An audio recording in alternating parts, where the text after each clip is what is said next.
Hey, Dennis Mattern with The Complete Advisor. I want to invite you to a very special episode of the podcast that I am super excited about. I have an interview with Ron Shurts. And if you're not familiar with Ron Shurts, maybe one of the towering figures in the independent financial advisor world. If you're not familiar with Ron by name, you're probably familiar with the Annexus line of products. This is an episode you do not want to miss because literally you get to hear the insights from a Titan. So check it out. I think you'll enjoy it. So Ron, I wanted to get in the conversation that I wanted to have because like we were talking a little bit off camera, you have a very magnificent leadership style. Oh, this is what I was going to tell you. So also in transparency, we just left a meeting and that you were presenting at. And one of the things that I've always appreciated about you, and I talk about this one quite a bit, and what Annexus has done is on the marketing side, you all have the most amazing way of saying whatever it is, if the number, somebody else's number is bigger, you tap people on the shoulder and you say, no, you're looking at it wrong. Step over here and this is how you need to see it. Have you always had that talent? Well, I think I'm just, I'm not in the field seeing clients, but I still think the advisor is still a fiduciary. I don't care what that license is. Mm-hmm. And I think, I don't know how this is the best. That's like ludicrous to me. What do you mean the best? Highest par rate? That's not true. Highest income number? That's not true. There's way more to the story. The problem is we get a little damn lazy, right? And we're like, okay, I'm going to run a spreadsheet and run the highest number. No, dude, run the highest number because that's part of the deal, right? But also say, what else is going on here? Client advisor calls in, I want the highest bonus. Do you really want the highest bonus? If you go on the highest bonus, there's all these other things that are wrong. Yeah. So do your work, do your research, be a fiduciary and say, hey, so let's look at it from multiple different spots. If you end up in the exact same spot anyway, and it ends up being the highest number, the highest income, good for you. But if you say, hey, there's about 5 or 6 other factors going on in here, right? I get the highest bonus, but now I'm stuck in these asset allocation portfolios that have super low pars. Right? I got a free bonus, but you know what? It's a super low par and it's going to renew it lower and lower and lower. Stop. Spend a little time, be a professional, be a fiduciary, and make sure you're doing those other things. So I'm not necessarily right. I'm right about the idea though. Right? Love it. I love it. So let me ask you this. So you started, we're going to go way back, and the conversation that I'm really curious to talk to you about is you have built just billion-dollar products that have changed the landscape. And but you started in Nebraska selling insurance the hard way. So what would young Ron think of the scale of what you built so far? Yeah, I think if you've heard me do these before or speak engagements, I've never set a goal. I literally have never set a goal. My team knows I don't set goals. I talk about control the grind. I talk about going out and grinding. I talk about winning. Me beating you to the office, me working harder than you. This is ridiculous. I mean, we're at 80 billion AUM. That's just stupid, right? So I think back in the day, I'll call it a goal for a second, just for the sake of simplicity. My goal back in the day was get out there. I was seeing farmers in western Nebraska selling life insurance and annuities. That's what I was doing, right? And guess what? I called on more than you did. I saw more than you did. I was working later than you were. I was working on Saturday and you weren't. And you know what? I sold more. And the more I sold, the more I learned. And the more that I understand the success of going out and grinding it out every day, I just got better at it. And then things just started to progress, and I still do that to this day. I thought about that because I was listening to some things that you had been on, some interviews, and you did when you mentioned the fact that you don't set numerical goals. And one of the things you had said, and I'll let you flesh this out, was that we had a year last year where we doubled production. So now what are we going to double that number for a goal? Can you flesh that out? Yeah, I think the reason I don't set goals is because I think if you set a goal, I mean, I'm not a corporate guy, right? So I've never had a job. The last time I got a W-2 from somebody, I was 16 years old putting up chain link fence. Like I'm just eat what you kill kind of guy, right? So I don't have to play this game about I'm going to grow 7% this year, 12% this year. What if you grow 12% and that's your supposed goal or your plan, and it's done by August? Did you do a good job? Or was that a stupid goal? Because if you didn't have a goal and you just went out and grinded it every day, right, and did your thing, and you end up 50%, you weren't going to set a 50% goal, right? I have people that think they actually accomplished something. They relax. They quit doing what they're supposed to be doing every day, right? And you can't win. The other thing is that whoever came up with a goal or a financial goal or a premium goal, whatever the number is, in a calendar year. Exactly. That's ludicrous. Because what if you supposedly set this goal and you were short December 31st? But what if all the things you were doing in September and October and November all came together in January? Does that mean all of a sudden you're having a successful 2025 now versus a 2024? I don't get it. And so I think you got to think about it a little bit differently. And I'm not saying that people don't have goals. You have goals in life, and I think the goal from my perspective is I'm just going to outwork you every day. That's simple. I actually trademarked the concept called control the grind. Really? I didn't know that. CTG, control the grind. What control the grind means is all the things in your life that you can control, which is almost zero. You can control how hard you work. So let me ask you this. I'm going off. I have questions, but so. I knew I'd screw you up. How did you build a sales team? Because you built a banger of a team, but how do you build a team, and is it a little tough managing them? When, like, last year was amazing for pretty much everybody in the industry, but then what happened exactly was what you said. Everyone kind of like, well, we had a great year. It's September. So how do you keep them moving? Doing exactly just like what I just said. You don't get caught up in it. Yeah. If somebody comes up short, if you came up short at the end of the year and your number was less, and you were really busting it, you were really controlling the grind, you were doing your thing, I know you were putting in the effort. I know. I also coined an idea called earn the right to get lucky. I like it. Earn the right to get lucky. Guess what? Good things happen, right? And so, okay, it didn't work out. That's okay. But what if the next year you might double? I was a little short this year, but I doubled, right? Okay.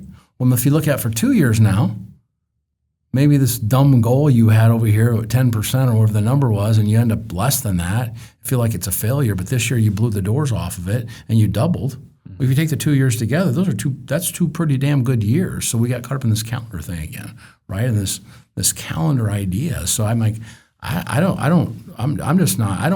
care. I really don't. I'm really concerned about people's efforts and their attitudes and where they're at and are you there? And if you're supposed to have your butt in there at 7:00, don't show up in my office at 7:01.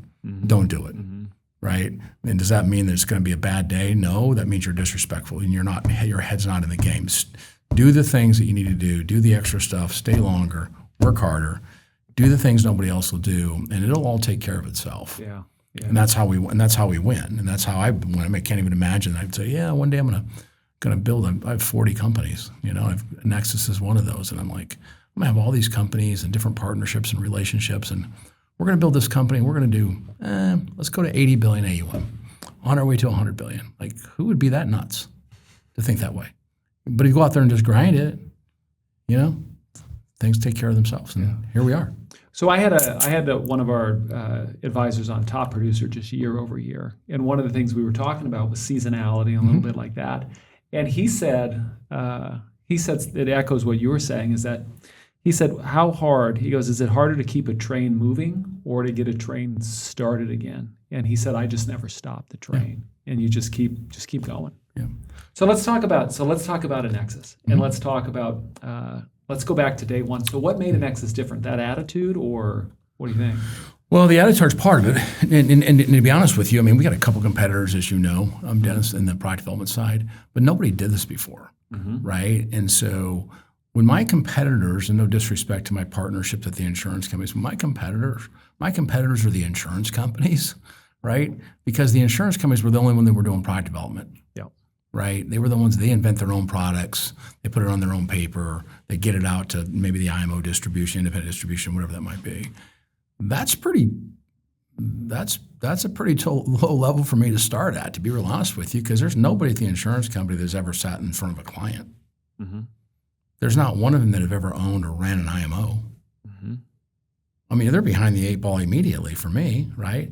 And I said, so how would they know what a client wants? How would they know what distribution wants? How would they know what an internal marketer would want? How would they know what an advisor would want? How do they know what's appealing to a client, Mr. and Mrs. Jones?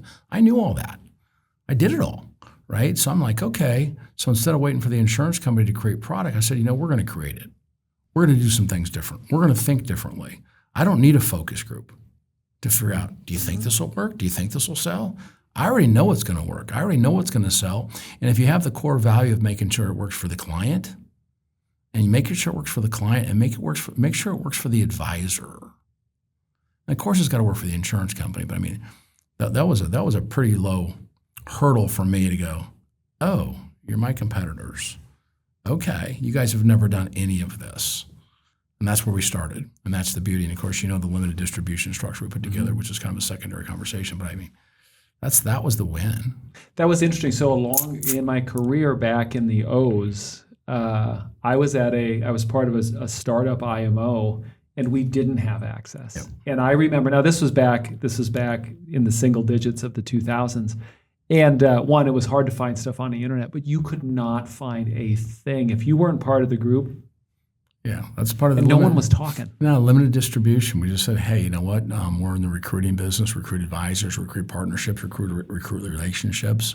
A lot of people don't recruit to product today, which is good. Mm-hmm. They bring other value add. But the reality of it is, as I just had a meeting with some of your people here, I was talking about retaining relationships. Mm-hmm. But you got to have access to more stuff, and you got to have access to more widgets, and you got to have access to more tools to help the advisor be more successful to do that. And so we knew that we were able to position, a handful of distribution groups out there to have access to our portfolio that would give you a leg up on somebody else. In other words, an advisor might come and work with you because you have access to Annexus and the other guy doesn't. And maybe only Annexus gets a little bit of the premium, but he's moving over to you because you're bringing more to the party. You're doing exactly the meeting that we just had. You're doing exactly what we do with advisors, which is, we have this, but the value and what you were talking about in there, just like our clients, the advisors, and working with their clients, they're working on retaining those clients and in building. But brilliant as always. Let me ask you this. So I think we may have hit part of this, but when you were designing the products, that would be really one of the advantages, is that you were designing what looks good with advisors versus the carriers were designing what looks good on paper. Yeah, I just think it's we not only do we invent the widget, but we invent all the marketing material. Mm-hmm. We invent the illustration. It sounds pretty simple. There's a reason why column 1 is column 1 on their illustration. Mm-hmm. There's a reason why column 2 is column 2. When I put my advisor hat on and I look at that, right? Advisors are afraid to give the brochure to the damn client from the insurance company because, they've got the actuary that wrote it, right? I'm like, no, we wrote it. I looked at it. I approved it. I saw it. I said, hey, how do we articulate the message on a product that's complicated? Well, we do it in a dumbed down version on a brochure that you can actually hand to your client and actually walk them through it. Mm-hmm. So again, it's completely different, right? And so they did, but they don't know what's going to sell either. So they're really taking a shot in the dark. And that's why you see these focus groups. Let's get a bunch of advisors together. Let's ask them what they want. Yeah. What they want is what they want personally, right? I understand the landscape so well. I can take our product development team, 40 actuaries and quants now that are on my team, either outsourced or internal.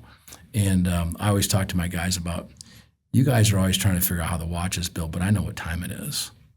Right. And so I'm like, okay, I really don't know the inner workings of the product structure. You guys did. You and one member of your team, I specifically remember this. It was early in it was maybe 15, 16, and it was with Nationwide. And there wasn't as much traction. I'm going to take you back and see if you remember this, because I remember the meeting. There wasn't as much traction on the step up on the income rider, and there was there was like, why isn't this taken off? Because if I remember, I'm going to go back by memory here, but like the payout factor, there were other carriers because like there's always someone bigger, faster, stronger.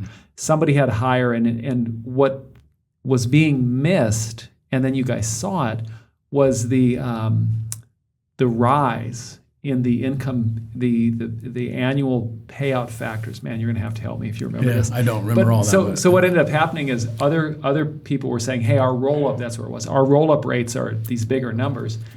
And you guys came out with a meeting one day and said, well, wait a second. We're missing the picture. Come over here, because if you add in the step up on our payout factors, it actually matches other people's guaranteed the income, the roll-ups. It was fantastic. Everyone will have to take my word for it. As I just stumbled through that. The concept there is, again, I don't want to be spreadsheeted. So you're like, hey, what's your roll-up? What's your roll-up? Okay, I beat you, right? My dad can beat your dad up. No, That's not what I'm talking about, right? I'm saying, hey, we're going to get to a different number. We're going to do it a little bit differently, but we're going to get to a different number. Yep. And so our structure, our design, the way that the thing is built is different. But the goal is, how do we get there? So, a lot of times our stuff, Dennis, as you know, it's a little bit more complicated, requires a little bit more effort from the advisor and the internal to understand it. But boy, when you understand it, it's pretty damn powerful. Yeah. And that's what we've been able to do. How is it negotiating? How do you pick indice partners when you're shopping to that's really Tom Haynes, that runs our national, our markets and indexing. He's a guru. He's a smart guy, understands. And I hired Tom 8 years ago. There were 12 smart beta indexes on the market. There's 250 now. It's like, what's the best one? You better go through a pretty significant due diligence process. And we're not trying to be number one. We're just trying to have a real consistent story, an asset allocation model, where an advisor can take and put 2 or 3 or 4 indexes inside of their structure and make sure our client, we know they're going to guarantee a principal. Can they get a reasonable rate of return? We're not trying to replace equities. We're not trying to pretend. This is a different type of structure. It's an alt, right? It's a fixed income alternative. It is interesting because I see that where somebody will come in, because I get to talk to lots of carriers, and they'll come in and they'll tout where they're the highest at blank, and it's like the old westerns that I used to love watching. Well, I still love watching them, but there's the gunfighter. There's always someone faster. You're only so fast. I don't know that you are. Well, let's fast forward 10 years and let's see. Yeah. Let's see if you're faster. I know you backcast differently. The reason why you backcast is because you went out and you cherry picked an index that actually backcasts, that has no chance. The number one returning index in the country, the last 5 years is Global Shiller that we invented with Athene. It came out when we rolled it out in 18 or 19. It was illustrating in the 2s in a market at the time that was illustrating in the 8s and the 9s. Illustrating in the 2s. Because the backcasting wasn't the number. Backcasting the global market was a bad investment. Forecasting going forward, we really felt like global was where it was going to be at. Not that you want to put 100% of your money in there. Exactly. But we saw global was where it's at. What was the number one returning index for the last 5 years? But it illustrated in the 2s. So you had one in the 9. You beat me. You were smarter than me. You were the faster one. I was in the 2s. No. Yours was a dog because you were backcasting going into a world that didn't apply to the back, right? Yep. And so that's not what it's about. So we're big on forecasting. We use Wall Street models to say, hey, what's this thing going to look like going forward? What's the economic environment? Wall Street's pretty good. Wall Street's pretty good. So by using those as opposed to, unfortunately, you've got an illustration law that says you got to backcast, right? Which is absolutely ludicrous. That's another concept that I was like, don't believe the illustration. Let's look at all kinds of different factors here now, and not just that. That's it. Well, let me ask you, I'm going to pivot just a little bit, but so now let's talk just a little bit, and we're going to come back to some product stuff in a second. But now you've made some changes with Annexus. How do you feel about that? Which, of course, I can't imagine you say anything other than positive. But how do you feel about that? Does it feel different as far as your role, or? Yeah, I don't. My role, nothing's changed for us. I mean, we merged with Integrity, and it's a great partnership, and the team there's great. And Brian Adams is a really close friend of mine, and we've got a bigger picture, right? And for me, it was about strategic partnerships, about how can we grow Annexus. Believe it or not, half of my production today comes in the IMO business. The other half comes a lot of different other places that most people don't know about. We did $11 billion last year, right? And so we did it through nationwide wholesalers. We've done it through other national groups. We've done it through registered products that don't get sold by our independent distribution as we know it today. So it's been great. I mean, our idea there is that we've got 500,000 agents over there. It's 100,000 captives that nobody in our business can actually even talk to. Yeah. Right. So we're building product for that. So you're going to see you won't see a lot of the growth, but there'll be a lot of growth in Annexus because we're able to plug product into that distribution and really help that thing grow. And so, I mean, for my team internally, it's like, okay, where's this thing going? You want to continue to be out here and beat our heads against the wall and in this one space, or we can partner. And so partners, great opportunity, and obviously we were able to make a little bit of money in the transaction as well, and opportunities for the future. And Integrity's growing. Integrity is the largest private company in the state of Texas. Oh, I did not know that. Yeah. Was there any moment when you had the pen in your hand and you're signing the deal where you're like, well? No. I mean, this is a long process, right? You're going 6-9 months of due diligence, and there's a lot of meetings, and I had 20 different opportunities to do different deals. Yeah. This was the best opportunity, and we're still happy about it. That is awesome. So let's talk development a little bit. What do you think? What do you think has been some of the biggest changes in development on FIAs and IULs in the last 15 years, like even from when you started doing it to now? What do you think are some of the biggest things? Well, there's no question smart beta. Yeah. I mean, I was in Wall Street for a long time, and I used to go to Wall Street back in the day, and the bankers, let's just say Goldman as an example, not that Goldman's it, but you walk in there, and they kind of viewed me as the black trench coat, the black hat, the black sunglasses, and I'm stealing grandma's money for an annuity. Like, who would ever sell an annuity? I kept telling them, I said, when Main Street meets Wall Street, watch out. Because the reality of our products today, Dennis, they're no different than they were 15 years ago. The fundamentals are identical. You have a guarantee of principal with upside potential. It's the same. The difference is when you start taking a Goldman Sachs and a Citi, right, and a Barclays and a JP Morgan and a Morgan Stanley, people are like super, super smart, and they're coming up with different type of index structures and designs to actually fit into this widget that has a guarantee of principal. Now it becomes pretty special. Now I'm not just rolling with the S&P, right, and I'm throwing money into this thing that then you better hope and pray it does okay. These are really well thought out. Then on top of that, if you asset allocate, what if you're doing a domestic and you're doing a global, right? You got a zig and a zag, you got a yin and a yang, right? So that's really where it is, and I think we've made our products much more sophisticated structures and designs where an advisor feels like he's not just selling an annuity. Yeah, he's selling an asset class. He's selling an asset allocation model, and I think that's a lot of difference. So that's really the where that growth is coming from. It's not coming from Mr. Insurance Agent. They can't wait until his clients start get out of their surrender charges. See, you did it. You just did it again. By the way, you did it. You didn't even know you did it. You just tapped an advisor on his shoulder and you said, "Hey, come over here. This isn't an annuity. It's an asset class. Look at it from right here." And that is interesting because when I started in the IMO world in the last century, I don't think we did business with, unless it was a MIGA, you weren't talking to a securities producer. No, 100% no. Yeah. No, you 100% you weren't. That's my point. My point is I knew where that market was going to go, right? And now all of a sudden in that space, an FIA is not a dirty word.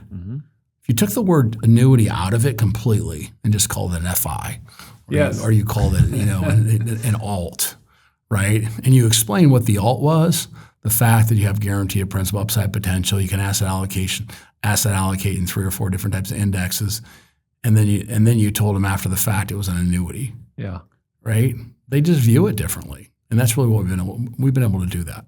Do you see a big push, or do you see a big opportunity in advisory annuities that no fee, no comp structure, but doing fees? I do, and I've got several on the board. But we also, I'm not really interested in pipe dreams either, right? So to roll one out there, you really got to have the right kind of distribution. I don't think we've got the right kind of distribution now. If I did a deal with a for example, when I did a deal with Blackstone, And we got through the pandemic, ended up being a good transaction for both of us. But we actually had big visions about taking a product structure, Blackstone managing the assets into the family office world, right? Which we do no business in the family office today, zero. They won't let you in the door. But Blackstone has a relationship with every single family office in the United States and the world.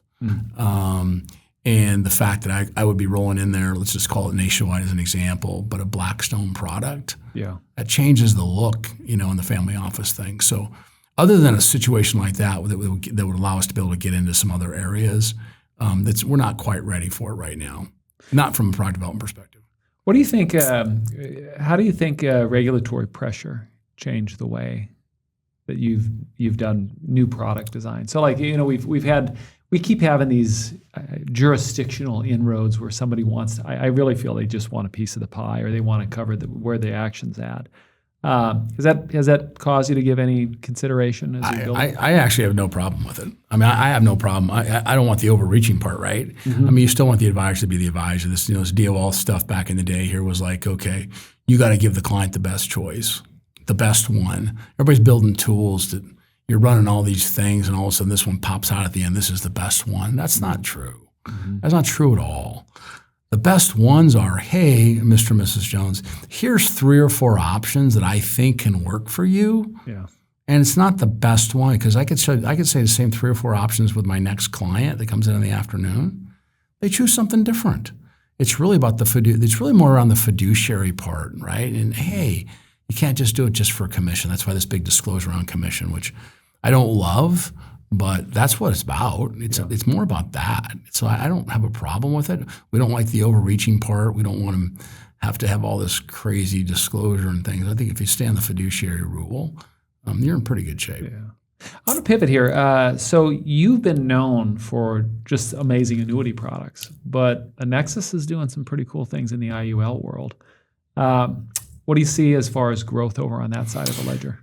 Yeah, we just launched a product actually this week with North American IUL, and we were working on it in 23. I thought I would get it out in 24, and I had predicted in 23 when we were designing it would be the hottest selling product in the country in 2025.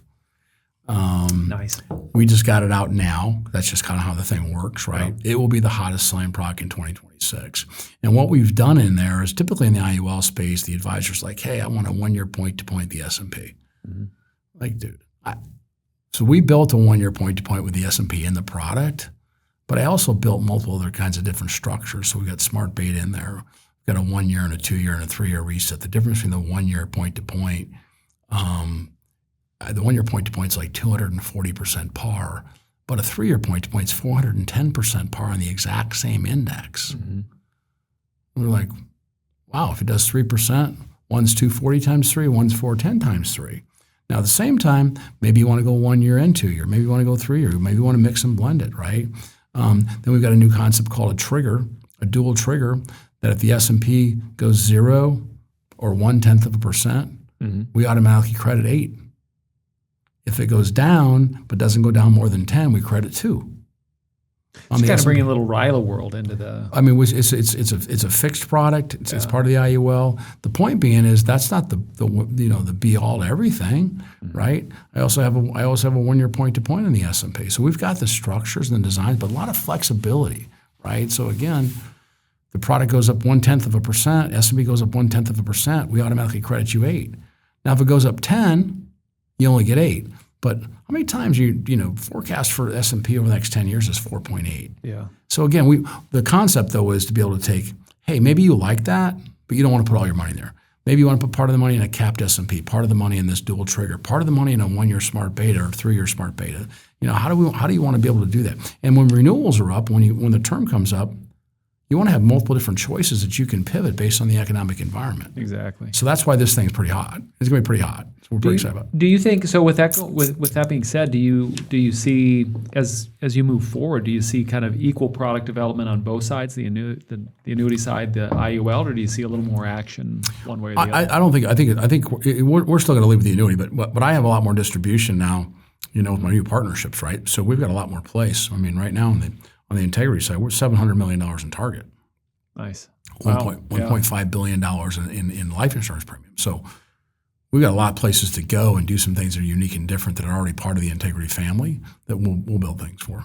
Do you think, what do you see missing from the way advisors talk about life insurance? Because I see, here, let me preface that. I see a lot of advisors that, and I know some pretty well, family and such, where they would tend to prefer to talk about, let's talk about your investments, Ron, and let's talk about, reallocating your portfolio. I don't want to talk about. They would shy away from life insurance. They're missing the boat, right? Yeah, and I'm not a life insurance guru, but what I am is, dude, you better just get better at your craft. Yeah. Right? And what's that mean? You better know more. Mm-hmm. You better have better options. If you don't have the options, you better have partnerships that have the options. I mean, for you to attract a client, you can't just be going down one vertical. Mm-hmm. You sell annuities that have a bonus and an S&P. Stop. You're not going to win. Get smarter. Mm-hmm. Spend some time, right? Don't be lazy. Learn more. Find out where life insurance fits, and if you don't understand it enough, partner up with somebody who gets it, right? And give your client the full opportunity to maximize. And you want to retain the client, the more clause you got in there, the longer you're going to keep them. So if you, a little bit ago, you said when we were talking about working with folks that are registered, and you said if you could take the product, and if we could just call it an FI instead of an FIA, if you could repackage life insurance, thinking on those same lines, how would you repackage life insurance? Yeah, I think it's very similar. Again, I think I'm not a life insurance guru, right? We build the widget. I understand the market, but the opportunity is just endless there. And with the opportunities to take tax-free loans and income, and is that the sole solution? No. Yeah. Right. But it's a booming market for sure. Well, as you look ahead, what do you think advisors should start expecting from product partners 5 years from now that they're not getting today? Yeah, I don't know.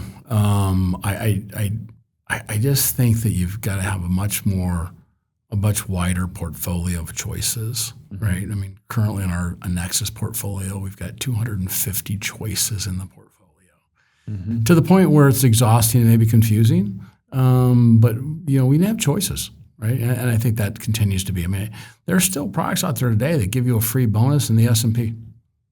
Like, what are you doing? What are you doing?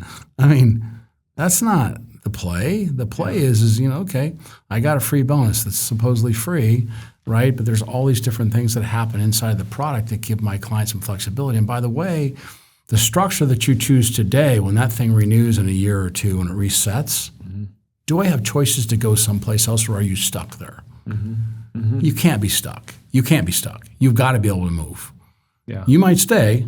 You got to be able to make some decisions. We're building structures now where one of the structures that we have today, I mentioned on the IUL, mm-hmm. that if the VIX goes up dramatically, instead of me locking in an 8% return on zero, it might be 9 or 10 or 12. But if on a cap product, it might be 10, it's going to be down to 7 because the VIX so high, mm-hmm. right? So you might be in a cap product today, and then when the renewal comes a year or two from now, maybe that cap's not the place for you to be. You need to be someplace else, right? So you got to have choices. So if you get stuck in the one horse, the one trick pony, right? So I just think that it's diversification. And honestly, most of the insurance companies, don't have the internal capacity to really kind of think that way. Does AI ever come up? Since everyone talks AI, does the AI ever come up for you guys? No, that's above my pay grade. There you go. It's what the robots wanted us I understand, to do. yeah. So let me ask a hypothetical here. If you were starting a brand new IMO or design firm, so let's just say you decide to sell it all and you want to start over again, what would you focus on? I don't know that I would focus on a lot different. I mean, I think that, back in the day, people were leading with product. They're not leading with product anymore.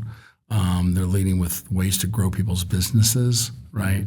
Mm-hmm. Whether that's through things that you're doing, or time in the studio, growing business, social media, websites, helping the advisor actually do some things. I think the advisor himself is, he doesn't want to staff out the people, right? And by partnering with somebody that can help him do those things that he needs to be able to do. That's a big deal, Yeah. right? And the coaching and part of the whole thing. So I don't know that I would do a ton different than what we're doing today, in my distribution group. Love it. Okay, I've got a couple softball questions Cool. for you. All right. Now, you have made a ton of amazing decisions, right? So how do you know when you're doing a product, when you're doing a deal, how do you know when to walk away? When you're just like, nope, we're not doing this. Instinctive, intuitive, partnership. I mean, I'm not going to tell you the stories today, but I can tell you that I had one carrier that we got all the way to filing the product, had the brochures done, and we were about 3 or 4 weeks from launching. Mm-hmm. And it was a partnership issue. And I just knew I'd fought them all the way through. Everything was a grind. Yeah. Everything was a challenge. Getting legal agreements were done were a grind and a challenge. And I called him up and said, hey, dude, we're not moving forward. We're canceling this thing before we start. I took the exact same product that we did. As a matter of fact, I did that twice. I'd done it 3 times. I took the exact same product that we designed. I took it to another carrier, and we've written about $10 billion in premium with that. Nice. And so it was about a partnership. It's like, geez, is that really what I want to do? Yeah. I want to grind it out with you every day. Right? It's like, I've pulled the trigger on deals, right? And I just pulled the trigger on a deal recently. We actually launched it.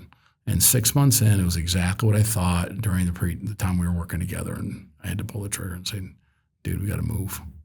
Along the same lines, product that looked great on paper but never worked in the field. Don't have very many. Dang it. That's a great answer. We just don't. I mean, did it not work as well as you thought? Maybe it didn't sell as much. But I mean, as far as like being a dud, we're pretty good. I mean, it's... Again, I put my advisor hat on. Like, as an advisor, would I be excited about talking to the client about this? Yeah, I would. That's a pretty good view that not too many people have. Nice. Now, as a competitor, this will be a tough one for you to answer. So, any product or anything out there that you looked at and you said, doggone it, I wish I'd built that? No. No. Because I think, I sometimes I look at the widgets and I'm like, oh, no, that's kind of cool. Yeah. And then my guys start tearing it around because we can take a product on the street right now and we can turn it upside down and inside out just by the marketing material and the filings. Yeah. I'm like, oh, they forgot to mention that. And they forgot to mention that. There's a little bit of hair on it. Yeah. They're selling lots of it. Yep. But at the same time, I didn't come out with a free bonus. The first 2 years free bonus products were out there because I'm like, I saw a lot of hair on it because I'm like, okay, they're going to put you at a lower par rate coming out of the gate. Mm-hmm. They're going to set you up where your renewal rates now become lower. I'm like, I'm not doing that. Yeah. I said, so let's figure out how we can do a free bonus and have some integrity in the structure. So I was watching these free bonuses, and I remember people calling me up saying, Ron, if you had a free bonus, we'd sell that with you. We'd sell it with Annexus. So I'm not going to come out with a free bonus until I make sure. Yeah. Right. So I've seen things like that, but then when I start peeling back the onion a little bit, I'm like, okay. I got a full team of people, right? I got a full team of people. We're looking at the filings. We're like, oh, nobody knows about that. Yeah. We didn't know about that. Yeah, you got to get under the hood to see what. Yeah. To see what's going on. And 99.9% of the people don't have the capabilities of getting underneath the hood. Yeah. Like we do. That's what we do for a living. Now, this will be a weird question. Someone put this on here for me, but funniest or weirdest advisor feedback you've ever gotten? Because you've been in front of, like, you've hundreds of thousands of producers that have come through the trainings that you've done out in Scottsdale or New York City. Any weird things stand out? I tell you what, I've had so many weird ones, I can't even think of one, right? I mean, and we love the advisors. Obviously, we love the partnerships there, but I've had a lot of there's not one in particular that stands out because there's a lot of them that come together. It's like, oh my. There's some interesting characters in this business, no thank question. God. No question. Okay, looking forward, FIAs or IUL, if you had to bet on one long-term going forward, where are you putting your money? It's the FIA, no question. The market's growing. They're expanding, right? Mm-hmm. I mean, the market's it's just getting wider. I mean, these are getting more accepted, believe it or not. And, when we started Annexus, the FIA space was around $20 billion, right? I think we went through $120 billion last year, right? And so that thing continues to grow. and it's going to continue to grow because it's starting to become a household name. They're like, okay, right? So yeah, 100% FIA. Love it. Pro football championship or launching $1 billion product? What's more fun? Probably the product. I mean, we won 5 championships with my arena football team. We just won it last year. Yep. And I hadn't won it for, about 5 years. So pretty special to be part of that. Packed house and do the whole thing. Pretty special, but economics don't quite work the same as $1 billion product. I love it. Ron, I have to say, we're gonna land a plane. So one, thank you for being on here. It's been great having you on here. I'd love to have you back next time you're coming through. We can talk. I can think of a million things to talk about, including NIL money in colleges and what we're going to see going forward. Something's going to have to change there. I'm very familiar with that concept, by the way. I know that. I would love to hear that. Yeah. But thank you for being here. And for everybody else, just a quick note. If you enjoyed the show, don't forget to like, follow, subscribe. That way you're always in the know when we drop a new episode. Also, if you have any topic you'd like me to dive into, drop it in the notes, shoot me a direct message. Also, if you have any criticism, positive or negative, because I do like reading both of them, put them in there. I'm always wanting to get better. But with that being said, we'll see you next episode.